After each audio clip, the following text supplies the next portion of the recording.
While I'm on the BBWAA's case, can someone please explain to me how Kevin Cash won the American League Manager of the Year award and Scott Servais didn't?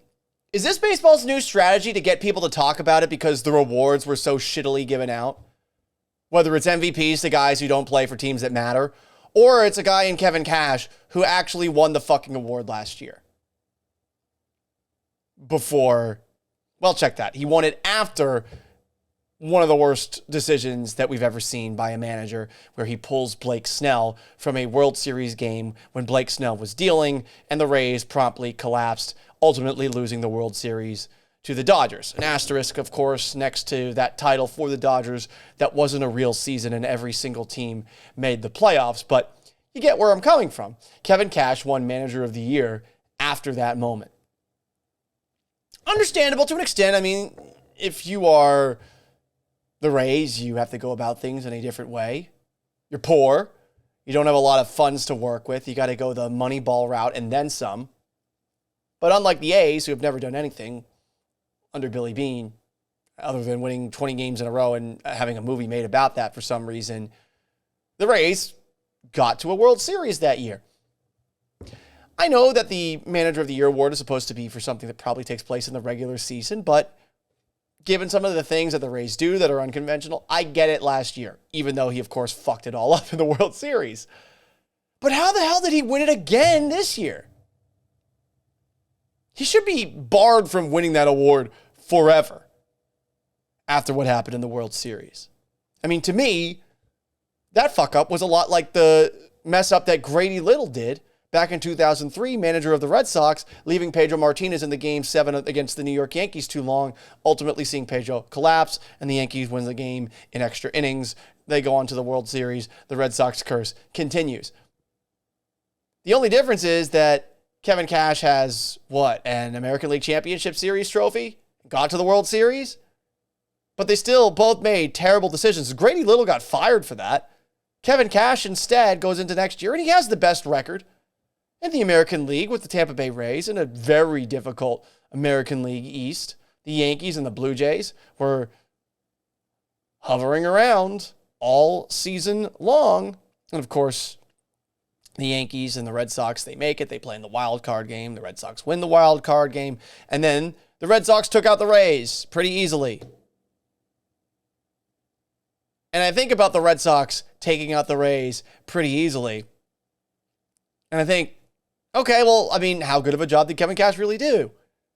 Meanwhile, look at Scott Servais. The Mariners couldn't hit this year.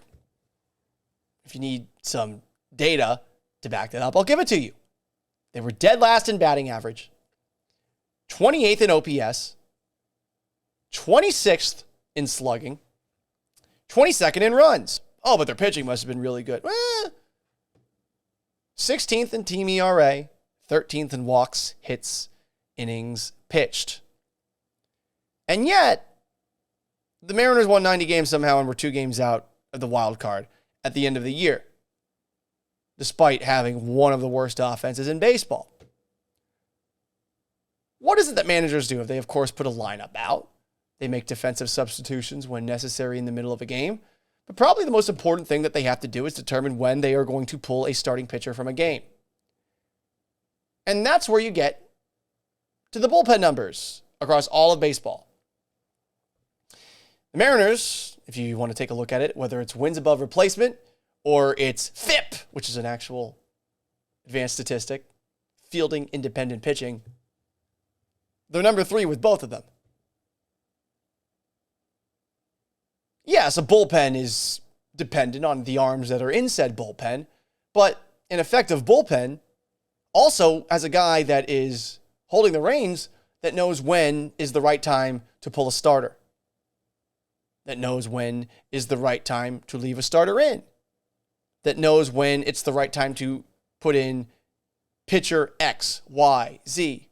And remember, this is a Mariners team that traded one of its best relievers midway through the year. The bullpen didn't fall off a cliff. A lot of people thought it would. So those are just the things that are taking place over the course of the year. But then factor in some of the other things that we have seen, courtesy of Scott Servais. This is a guy who got that Mariners team through a year where they experienced countless injuries. I mean, right from the start, James Paxton. They're missing Kyle Lewis for the majority of the season. Justice Sheffield had issues. Justin Dunn had issues. They had to, after that Kendall Graveman trade, reconvene, recenter, refocus, because it seemed like the clubhouse was having a giant pity party for itself, at least based off of one of the articles that came out from Ryan Divish in the Seattle Times. I mean, it didn't look great. They're professionals. It's a young team, and it maybe felt like a family atmosphere, and this is the first time that they're going to see faces leave over the course of a year. But, I mean, the Graveman trade did net them Abraham Toro. I think it ends up being a pretty good trade, at least based off of what we have seen in year one. Now, Kendall Graveman, he's a free agent. We'll see where he goes next. But he had to get them to recenter and refocus when it felt like they hated the front office more than they did going into the year when at a Bellevue Rotary Club breakfast, you get Kevin Mather just blabbing bullshit, boom roasting every single person in the Mariners organization, and he's got to deal with that fallout too. There are so many things that the Mariners overcame this year, whether a lineup that doesn't hit or just off the field things as crazy as Kevin Mather basically saying, yeah, we knew we didn't have to pay this guy X. We could get away with not re-signing because he'd come back hat in hand. I think they're talking about Taijuan Walker there. They got through all of that. And while I do think that a manager's place compared to coaches in the NFL, coaches in the NBA, it's not as important. There is still value to be had in that job. And Servais did, I think, the best job in the American League this past year. I am biased 100%, but you gave it to Kevin Cash after he won it last year. How does that make any sense? I don't think it does.